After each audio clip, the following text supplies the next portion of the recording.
Hey, good morning, everybody. Welcome to Fire District 3's Eagle Point Firehouse.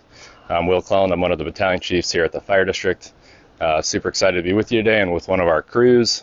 This is the crew on C shift, engine 237706. We're going to do a virtual fire engine tour with you today, and I'll hand it over to these guys in just a minute to share with you more about their fire engine and all the tools it carries. But first, let's welcome you to the virtual tour for 2021 and Fire Prevention Month at Fire District 3. One of our goals today is obviously to share with you a little bit more about their fire engine, but also to share with you things you can do to help keep your family safe. So without further ado, let me introduce to you firefighter Jared Nichols, Captain Cody Clark, and engineer Rob Miller. I'm going to turn the mic over to them and let them show you around their fire engine. If you have any questions, type them in the chat. We'll be happy to share the answers with you as quickly as possible. So we're going to start with Rob. Good morning. Come along with me. So again, I'm Rob Miller. I'm a firefighter here with Jackson County Fire District 3. However, today I am an AIC engineer, and pretty much what that means is I'm acting in capacity. Means as a firefighter, when there's a vacancy and there's no one to fill that, I move up because I've taken extra training and passed the exams to sit in the fancy front seat and get these firefighters to whatever emergency we got to go to. So hop on in.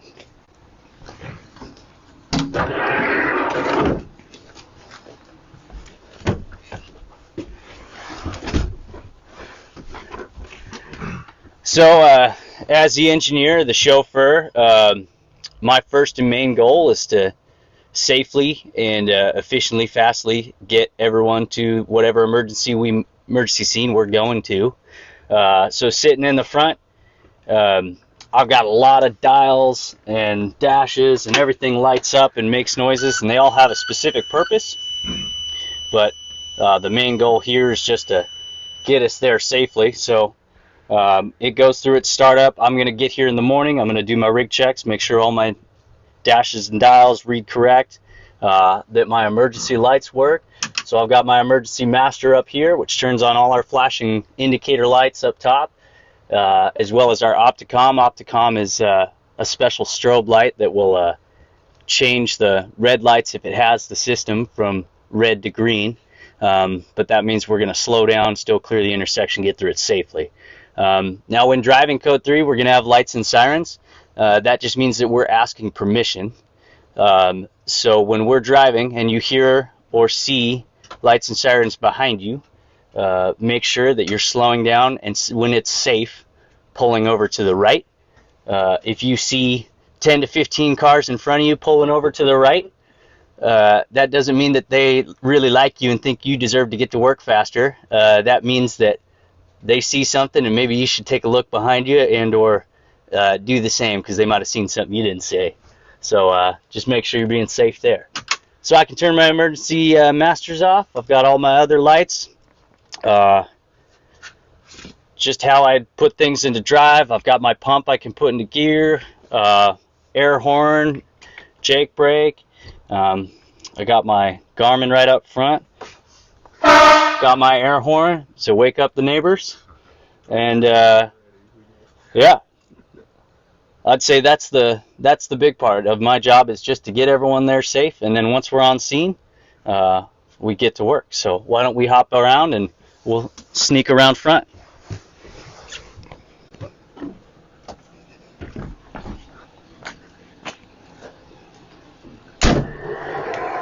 So walking around the front of our apparatus, we've got lights, we got indicator lights for when and if we're driving to an emergency scene. We got floodlights to illuminate emergency scenes, as well as we have a camera, and the camera records what happens, and that's just for either training purposes for us later. We can learn from whatever event we went to. So, but this thing is a giant toolbox, and we got a ton of fun things on it, and we're going to show you some of our favorites. Incognito right up front. We got a 100-foot bumper line This thing is Z-loaded, and what this is a pre-connected hose line, and pre-connected means it's plumbed in to the pump, and we just grab this hose nozzle, grab this loop, and we take off running. And this is a 100-foot of 1.75-inch hose, and the primary reason for this one is vehicle fires. So generally when we're on a scene with a car or in a street, it tends to be not super far away from us and in a straight line, so this one comes right off the front, but nice and snugly tucked in there. My other favorite thing up front that I'm going to show you, this is called the Q siren or the bug grinder. The reason it's called a bug grinder, it's got open holes in here. We drive forward, bugs fly in there, it spins up, that's the one you hear, and it grinds up all them bugs. So we're going to walk around to the side here, and I'm going to pass you on to Captain Clark, and he's going to give you a rundown of the officer's duties. Okay, good morning, everybody. So on the right side of the engine, this is where the captain or the company officer is going to sit, and they're in charge of the crew. Most of our information that we're going to use on these calls is going to come through this computer. This is connected to the dispatch center. So when you call 911, the dispatcher is going to take the call type, the address, various details associated with that emergency, and they're going to send them through this, and they're going to pop up in real time as you give those information items to them.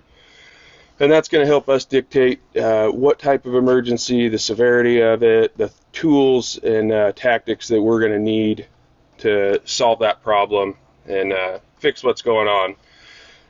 These are computers, it's technology, it doesn't always work, and in the event of that, we always have our radio as a secondary means of communication that is oftentimes used as well.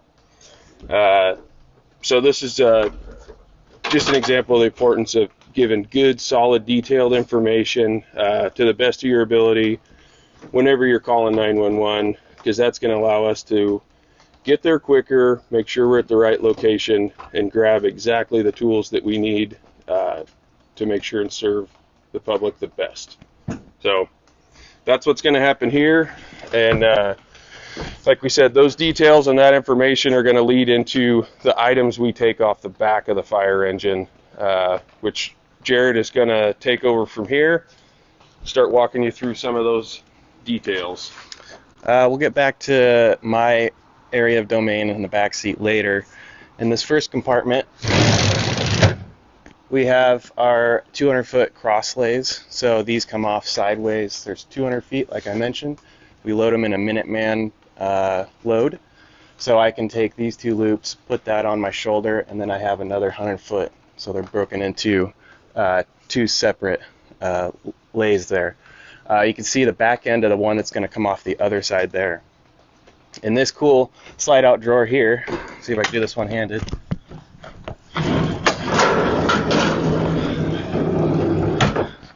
This comes out, and we have, I forgot to mention, those cross lays are pre-plumbed, so we pull those off, and we can flow water immediately off of those.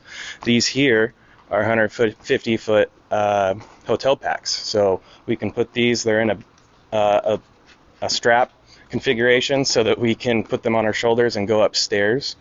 If we have to go into like an assisted living place like upstairs far from our engine, we can put these and connect them to a connection inside the building. This tray actually does the same thing on the other side if we need to also. I'm going to open this compartment. This is our EMS compartment. This has a wide range of tools that we can use on any medical. We'll just kind of start at the top here. Multiple different bags here. We have some for splinting, some for if we have people in a car accident and we need to stabilize their neck, we can do that. That's pretty much what all is in there. There's different carry-all tarps here for getting patients out of hard-to-reach areas, or maybe we need a few extra people to get someone out of a building. The second area here, we have some splinting. We actually carry vacuum splints here, And then we actually have a bag specifically for pediatric emergencies here. So if you're having a baby that has some sort of emergency, or if you're having a baby in the field, we can treat you there. I'm going to hand this monitor off to Rob here. He's going to go over that in a minute. And like you saw there, I have another drawer. I have two drawers on top of each other. In the back here, I have a bag we call the Asher bag in case of a big traumatic event, so a shooting, anything like that, we can take that, and it's specifically built for bleeding emergencies or people getting stabbed or shot, stuff like that. Over here we have another, this is actually a medication, it's called nitrous, it's for pain. This bag here is another carry-all tarp that we have, so we have 3 different types of tarps there. Just quickly go over a couple things here. This is something we use for CPR. It actually will assist us with doing the compressions. If we have a long scene time, or if the patient's really far from the hospital, we can implement this into the call.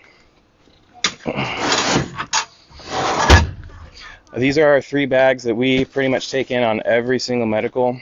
The blue one here is for any medical emergency. This one's for airway emergencies, and this one's for traumatic emergencies. I mentioned the Asher bag earlier. That one's for specific traumatic emergencies, and this one's kind of for a wide range. And I'm going to hand the mic off here to Rob. He's going to go over the monitor. Well, now that my singing voice is warmed up, I'm actually more into it. We actually did have a question. This one actually comes from a Rob English. Rob English, how you doing this morning? Rob asked, do fire engines have keys to start? Fun fact, no they don't. You don't need keys to start the fire engine. I'm not going to tell you where ours starts, but there's a battery switch, there's an ignition switch, and then there's a starter switch. So you can just get in and ride this thing dirty anytime you want. EMS compartment, it is a lot to take in, and I think Jared did a great job talking about it, but it looks like a big jumbled pile, but I promise you there's a rhyme or reason. You'll see that's a common theme throughout the entire engine. Everything has its place. We know where everything is and how it's set up. It specifically fits in here in a certain way so that we can find it, grab it in an expedient amount of time, and that we know that it's ready to go. So even though it might look like a pile and a very intimidating compartment, I promise we know where everything is. So Jared's pulling apart our monitor right here. This is the Zoll X series. What this is a cardiac monitor.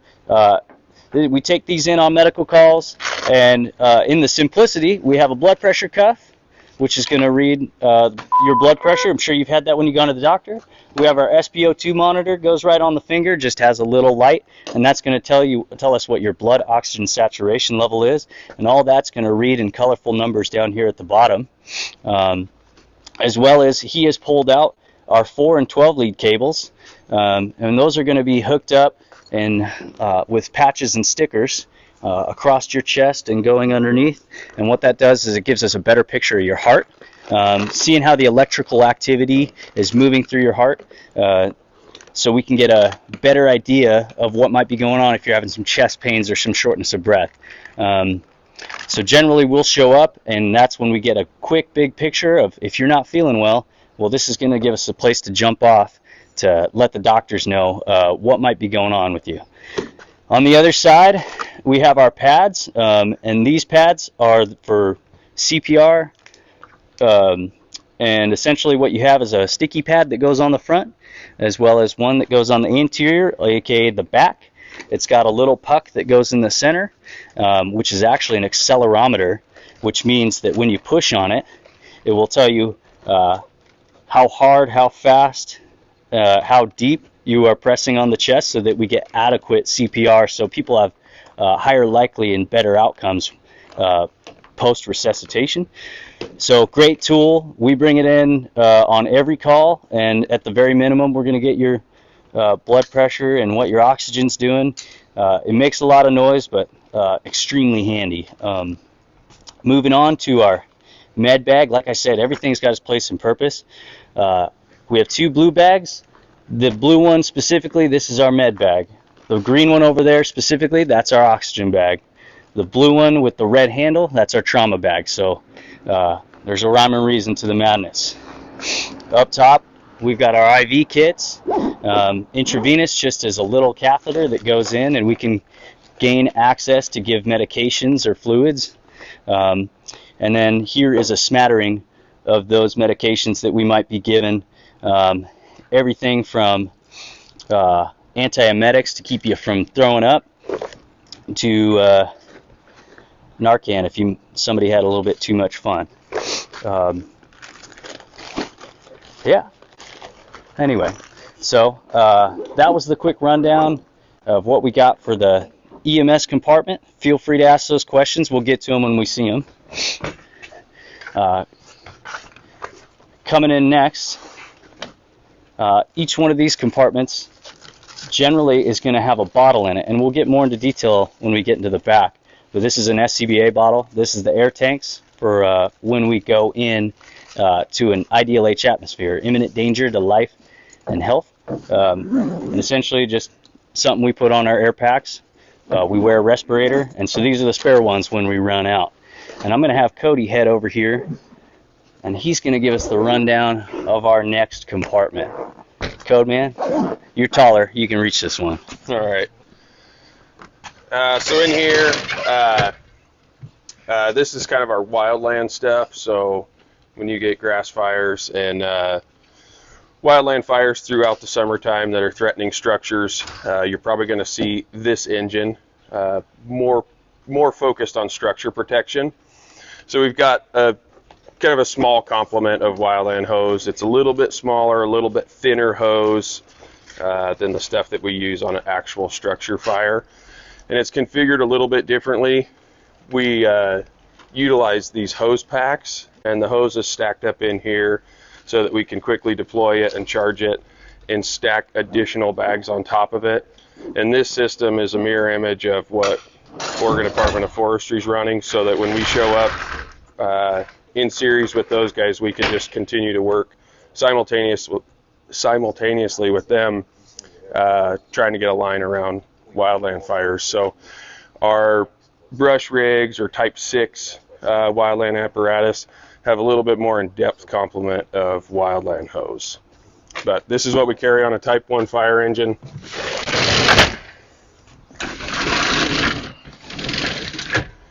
You want to go over the next one, Jared? Sure. So this compartment's kind of like a utility compartment. You might actually see a lot of these things in your house.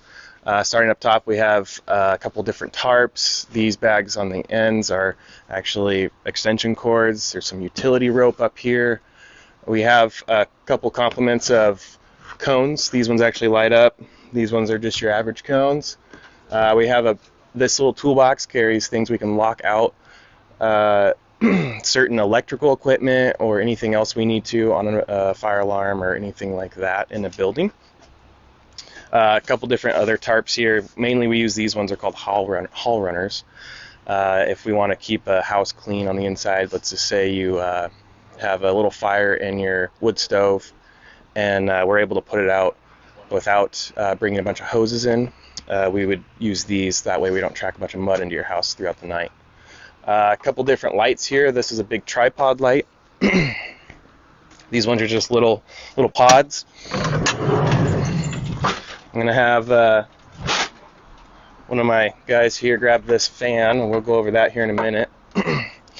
This is just a massive toolbox. This actually breaks down into 3 different toolboxes so that we can take this in on a call if we need to. But mainly the things we use out of here are our drills. We'll go over why we use those mainly as kind of for smoke detector installs.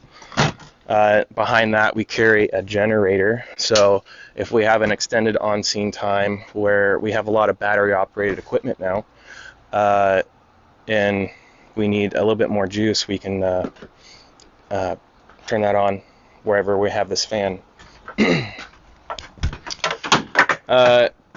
Rob, can you pull this out for me?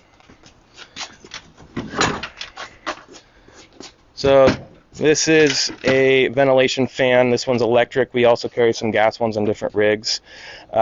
This pops up. so that we can ventilate a house if it's charged full of smoke or any other particulates in the house, electrical smell, something like that. The whole base of this is actually a battery, and then the fan is just this part here. And then we just have a little dial and it turns right on.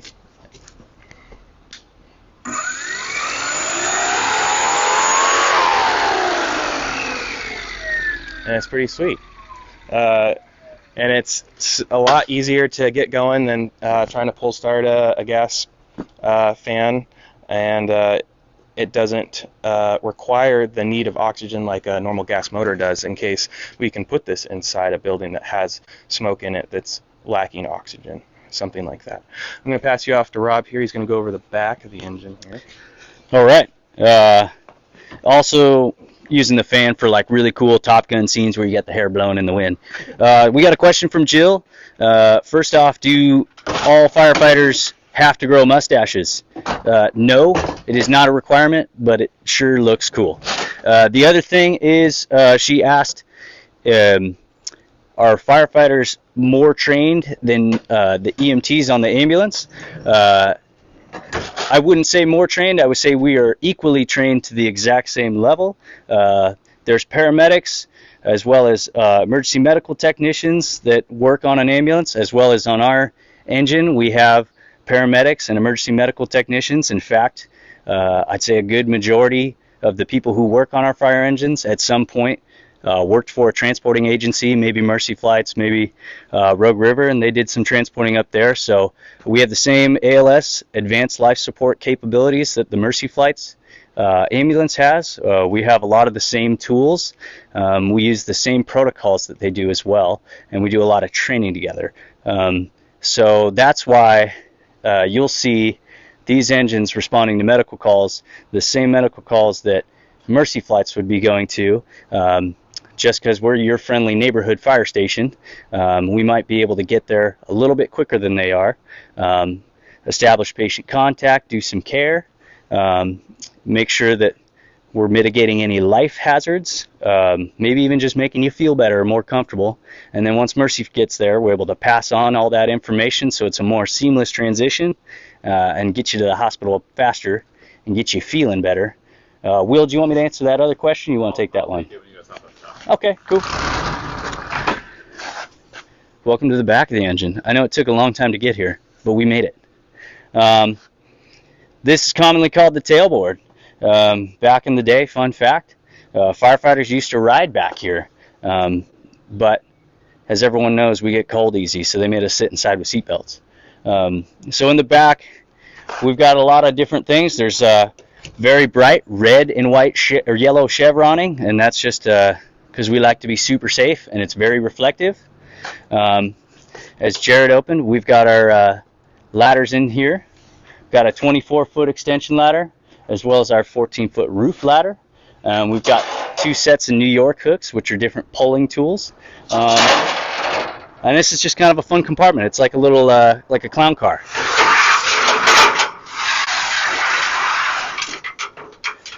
So, just a giant ladder tunnel that we keep 2 of our ladders inside. These are great for patient access. Say somebody's hanging out of a window, can't get out because of a fire, but they were smart and they closed before they dozed. And that means that you're shutting doors before you're going to sleep, because smoke and products of combustion can get into your room if you sleep with your door open. So we recommend that you sleep with your door shut. So getting people out of the window, access to the roof, and we'll get more to our ventilation stuff, but if you don't have a chimney in your house and your house is on fire, we'll make one real quick, and we use this to get there. So Jared can actually put that back in. Bunch of other compartments is just going to be miscellaneous other tools. The one that he opened on the bottom there should have hooks, as well as a folding attic ladder. This is a 10-foot attic ladder. We use that one for when we need to go interior and get into one of the access ports that's in your ceiling to reach the attic space if we're not going to cut a new hole in the ceiling. As well as we have pike poles of different lengths, as well as hard suction. which we use for drafting. Say we needed to get water and there's no hydrant near, but we have a body of water, say a river or a pond, that we can actually draft water, sucking like through a straw, and get water into the engine. More indicator lights. Got an indicator light here. Green means full, red means empty, and all of them flashing means, oh shoot, I need water. In the back we've got our hose reel. The hose reel used for smaller trash fires, potentially rubbish fires, brush fires, things like that, where we don't need the full 1 3/4 line. And then on this little rollout right here, we've got our airbags, which the airbags, pretty simple. It's just a balloon that lifts a lot of weight, and we've got varying sizes of that for getting people from who are stuck between a rock and a hard place. And then the other fun thing that he pulled out is for when we're rolling up hose. This is called a lazy Susan or a lazy firefighter. And all it is you put hose on it and it spins around, so when we roll up hose, we don't have to unroll it by hand. All right, and I believe my pal Code here is going to pull down this little piece of apparatus here, and we're going to take a trip to the top.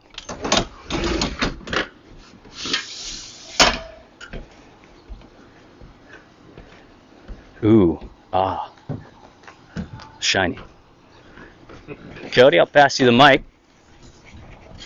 Are you coming up? Yeah, I'm coming up.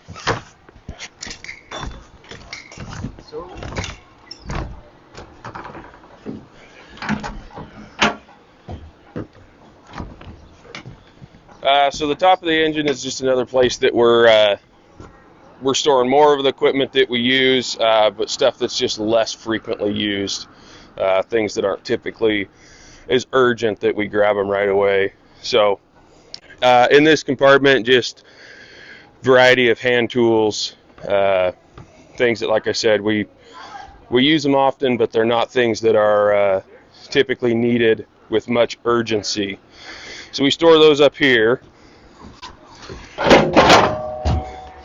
This compartment has a bag with all of our rope rescue gear.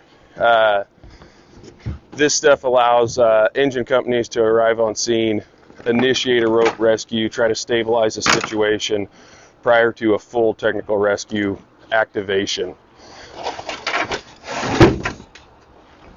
Similar to that, in the water rescue discipline, this bag will allow engine companies to get on scene, stabilize water assist or water rescue while we're waiting for the technical rescue team or the sheriff's office to get a boat there and stabilize the situation and finish the rescue.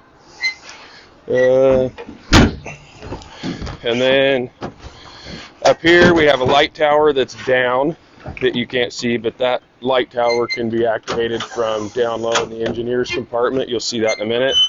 That'll raise up, allow us to light up the scene.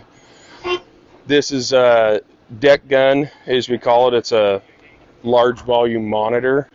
It's going to flow 1,000 gallons a minute. So this is a really quick way for us to get on scene and put a large volume of water on a fire really quickly. It's also detachable. We can take it down on the ground, set it up remotely by dragging a stretch of hose to it and utilizing it that way. So that's about that, and we can come back here and look at what we have for hose.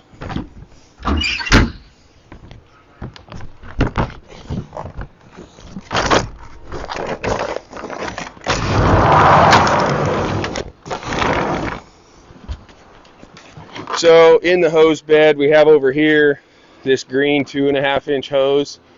This is pre-connected. It's going to be our medium diameter attack hose. That's going to work when we have a reasonable volume of fire and we want a little bit more water than we are going to be able to apply through the cross lays, the 1 3/4 hose. So this is going to be used quite a bit. It's a pretty good tool for us. Next to it in this larger bed is our 4-inch. It's a large diameter supply hose. That's what we're going to utilize to get water from the hydrant into the fire engine to supply a larger operation. We can also pump from engine to engine, but anytime we're moving a large volume of water, this is what we're going to shoot for. The next bed over there is 3-inch hose. It's another medium diameter supply hose. If we have a long ways to go or not a tremendous volume need, that's a really good size of hose to use, as it doesn't take as much water to fill the 3-inch as it does the 4-inch, but it'll give us enough hose there to operate effectively and achieve our goal. So that about wraps up what's up top here. We'll go back down. I would like to also point out we also here. This is also where you can kind of see the water that we carry in our engine. We carry 750 gallons, and that's right here in this blue neck here. We also carry foam, and that's for breaking up the layer on top and smothering fires. So that's used a lot with vehicle fires or wildland fires. And now we'll head back down. All right. Shannon, gas you back off.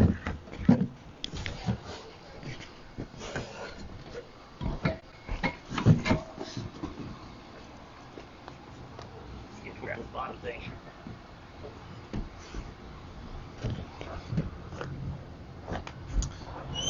So in this compartment here, like Rob mentioned, we're going to go over some more ventilation things. This one's kind of a jack of all trades here. Up top here, heavy, use both hands. It is. And this is another slide out drawer, but different, how it slants down because it's up a little higher. We have different things for vehicle extrication. So we have struts. So if your car's on its side, we can stabilize that and still cut on the car to get you out. This is a really big come-along. I don't know if you've ever heard of those. It's kind of like a manual winch. This up here is a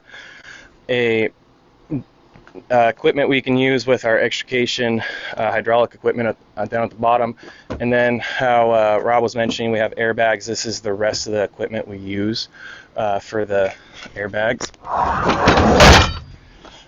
This slide-out drawer here is going to be for mainly our ventilation. We have a chainsaw, and this is a little bit different than your normal chainsaw at home. We have a different cutting teeth on it. It is designed to cut through pretty much anything. We can cut through roof, metal, shingles. We'll make a door out of a window on a house if we need to for getting someone out. And this is a circ saw. A lot of people use these to cut concrete. We use them to cut into garage doors, RV fires. They work great on those for making doors out of windows. And then this bag here goes along with our extrication equipment. It has a bunch of straps in it to use along with our strut to stabilize. These hoses here will operate our hydraulic equipment. They're hydraulic hoses. This is the power unit, and this is what actually powers all of our tools here that you see. And it's got all the hydraulic fluid in it. This is the spreaders, the cutters, and the ram. We don't carry anything actually called jaws of life anymore. That was an old term. So we have some people carry a combi tool, which can kind of be considered a jaws of life, but we carry tools specific for each job. Down on the bottom here, you also have a sawzall. That works great for cutting through metal on cars or anywhere else. You want to tie in here? Yeah. All right, go ahead. Yeah, so I'll just tack on to what Jared was saying. Fun fact about the Jaws of Life, actually, it's like calling a Pepsi a Coke. It's a brand name, right? So when you go to a store and you're like, hey, can I get a Coke? No, we only carry Pepsi, and you're super bummed out about it. They both accomplish the same thing. They both got caffeine in little little bubblies in it and they tickle your nose. You just prefer one to the other. So the Hearst tool makes the Jaws of Life. These are actually made by Homatro, and so the Jaws of Life, we just call these cutters and spreaders. Oh, we got our friendly neighborhood Mercy Flights. Well, hello, fellas. Nice to see you. Thanks for coming by. We'll see you later, I'm sure. So I'm going to pass this one to Jared, and I'm going to grab the cutters. So, as he alluded to, these for vehicle extrication, but like we said, we can use things for more than just what they're designed for. These are designed for cutting into cars that have been mangled. Maybe the door won't open. Maybe somebody's injured enough that we actually need to take the roof off. And yes, we can make your four-door sedan into a convertible. There's just no going back once you do it. So we have our cutters. These cutters in particular have 208,000 pounds of cutting force right here at the notch. As Jared said, it's hydraulic powered through these hoses, and this hydraulic power plant here, just a simple Honda motor that they converted into a hydraulic pump. Connect our hoses up here. Hoses are 32 feet long, and they connect up right here. Simple to operate because we're firefighters and we don't want to overthink things. Left to close, right to open, and so like I said, we could cut through some pretty big pieces of metal. The new cars these days have very exotic materials that are a lot stronger, a lot safer, but also harder to cut through. So that's why we have those. Jared here is pointing out the spreaders. Spreaders are a multi-purpose tool. As you see, the tips come off, and it goes from a spreading tool into a pulling tool. And so we have chains that are in this yellow bag back here, and we can hook those chains up, and whatever we need to do, what application we need to do, if we need to pull a steering wheel, if we need to just make a little bit more space with pulling a seat to the side, or if you want to make a car taco. Yes, that's actually a thing, a car taco. I'm hungry too. So that's our extrication compartment as well as our ventilation compartment. Like I said, when we go up to the roofs, we're cutting vent holes to release the products of combustion, so smoke, heat, hot gases. What that does is it makes all those things get up and out of your house, and that makes us go in faster to go find you or go find the fire and either save you or save your stuff. So while Jared's putting that away, I'm going to pull out from these compartments something that might look familiar.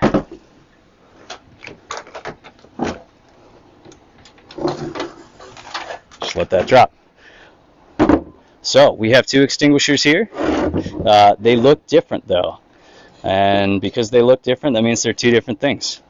The red ones you might commonly see around buildings. This is called a dry chem extinguisher, or ABC. ABC just means the classifications. A is like your ordinary combustibles. You got your wood and organic materials. B is where you're getting those like petroleum products, plastics, the gasolines and things like that. C is going to be your circuit or electrical. But once you turn off the power, things become just regular fires, whatever's burning. So, dry chem extinguisher, the real fancy powder that's in here, sodium bicarbonate. What that is? Baking soda. Real simple. Makes a big cloud. It tastes really bitter. We've got a silver one over here. The silver one, this is just a water extinguisher. And so we got 2.5 gallons of water, and this is just more for those ordinary combustibles, right? If we were to use this on like a gas fire or a grease fire, it's going to splatter and kind of make things bigger. So using the right tool for the right job. But anybody can be a firefighter with one of these, providing for safety and that it's not getting out of hand to where you need to get out of the building.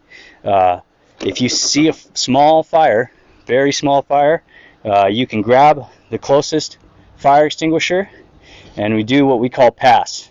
And pass means you pull the pin, you aim the nozzle, you squeeze the handle while aiming, and you sweep back and forth. And go until the fire is either fully extinguished or you run out. So in which case, if you run out, you did your part. You maybe made it a little bit smaller, bought us a little bit more time. Still call 911 whether it's out or not. We're going to show up double check, do an investigation, but and make sure that it's out. But good one to remember: pass, pull, aim, squeeze, sweep. If you got questions or you want to give it a shot with the water extinguisher, I'm sure you could hit us up at one of the local stations and we'll give you a little tutorial how it works. Cool. So slowly I'm going to get Code Man over here. I'd also like to point out to you we have over here some fusies, and some stop and slow signs for car accidents on the roadway. With those fusies, I know a lot of people carry those in their own personal rigs. Please don't use those in fire season. I know we're going out of fire season, but please don't use those on car wrecks during fire season. Pass this along to Cody here. We're in. This guy here. This one. This compartment, kind of how we talked about up top, carrying a lot of tools that we use, but we don't have. There's not the sense of urgency when we need those tools. This compartment right here is tools that we need a little bit quicker. You can pop that slide, Jared. You've seen a lot of different tools and a lot of technology and a lot of things that we have to make things easier, better, faster. This is probably one of the oldest set of tools on the fire engine that hasn't changed in, what did we say, 80 years? Yeah. So a long time. This is going to be referred to as a set of irons. It's an axe and a Halligan tool. We can do a ton of different things with that, primarily forcing entry when somebody needs to get through the front door of a house or something like that. That's a really good complement of tools, and never runs out of gas and always starts. And they're married together. They're not tied together or anything. All you got to do is pop it, and the whole thing comes apart. That's going to be a fairly destructive but effective way to get through front doors. If time is not of the essence, we have some other tools that are going to be a little bit more finesse for gaining access, pulling locks, going through cylinders, less damaging to the door, easier to re-secure and repair for the homeowners. Some other pulling tools. We carry some bolt cutters in here for getting through locks. If you ever come home and find that your lock's been cut open, you're probably going to have one that has a Fire District 3 lock on it, and call the phone number and we'll get that open for you. But if we need to gain access, we're going to get in there and then we're going to do our best to re-secure that so that your property's still all protected. Up above is what we call a blitz monitor. You're going to see that primarily hooked up to the 3-inch hose we had up there for that kind of medium diameter water flow. When the big red monitor that flows 1,000 gallons a minute is more than we need, or it's going to be a lot further or more difficult to get that there. If the blue monitor is going to suffice, then that's the one you're going to see coming down for that.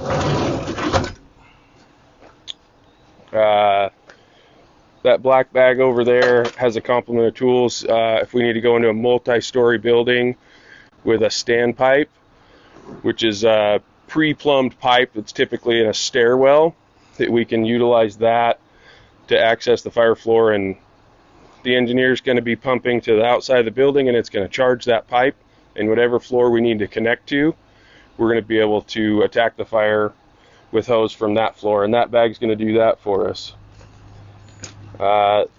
This bag right here is our RIT bag. It's going to be used to help rescue firefighters. So in the event that somebody does go down in a structure fire, there's going to be a crew that is pre-assigned to this bag, ropes, and various rescue type tools that they're going to use to try to make as quick access as possible, provide additional air, and get those firefighters out of a tough situation.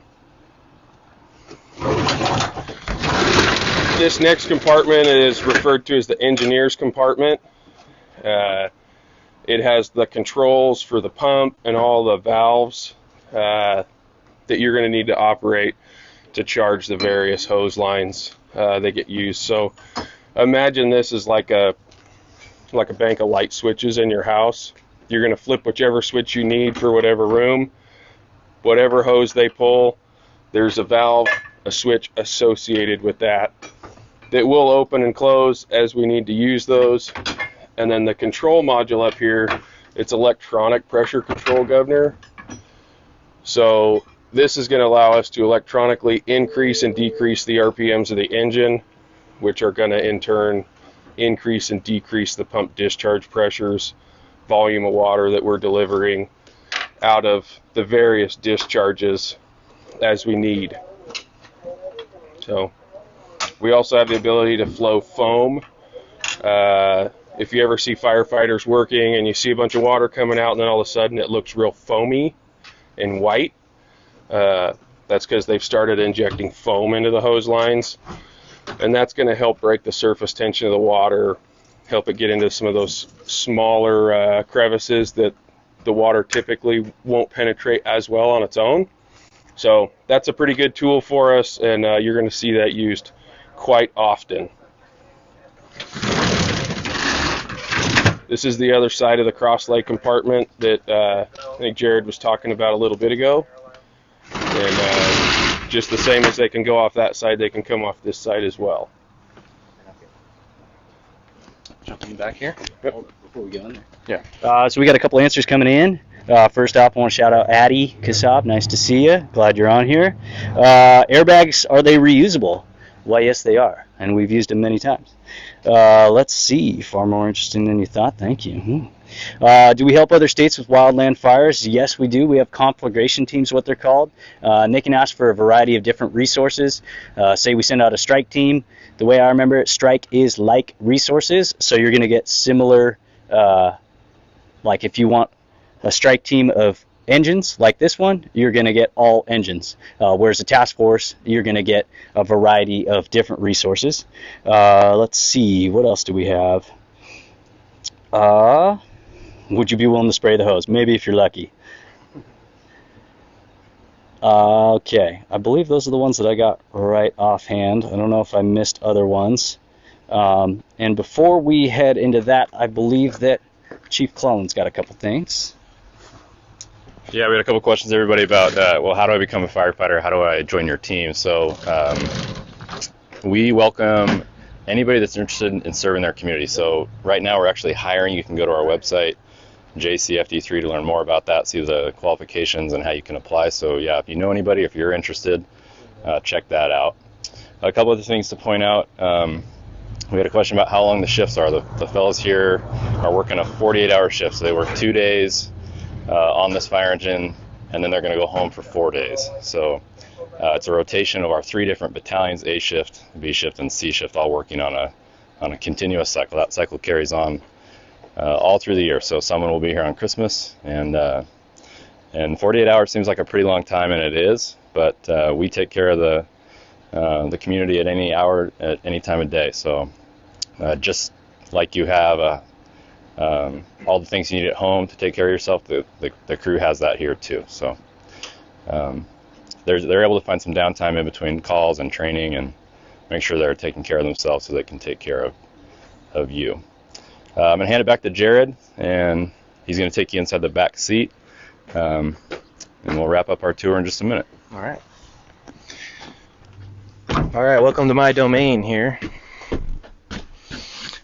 Every firefighter is a little different. They have a seat that they like to sit in here in the back. I like to sit in the middle because I can actually see, because in this engine we have these compartments here, and they just store more of our gear that we put on, and those are actually accessed from the outside also. You can kind of see a couple easy things here. This iPad here, I have a bunch of different resources through this iPad here that I can chart on the way to calls, on the way back from calls. I can actually use a system called First Do that we use that can actually map on the way to our call, and I can see where hydrants are. I can see if it is a 2-story house versus a 1-story house. I can actually zoom in and see what kind of roof style it is, and then other kind of hazards that might be around that building. And then we have the same thing set up for wildland incidences and whatnot there too. A couple drawers here that I can pull out. I have an assortment of things back here. since that's an iPad, I have a keyboard here. I have a gas monitor, so if we have a fire alarm or any odor of gas in a building, I'll turn this on outside and we'll try to see what's going on there. These are mics, these attach to our SCBAs so we can actually hear each other better. Binoculars, that way we can see if we go to hazmat type of call, we can see what kind of placards are visible. In this bottom drawer, we carry a bunch of our stuff right now for COVID type calls, gowns, masks, extra alcohol wipes, different types of mask shields and whatnot there.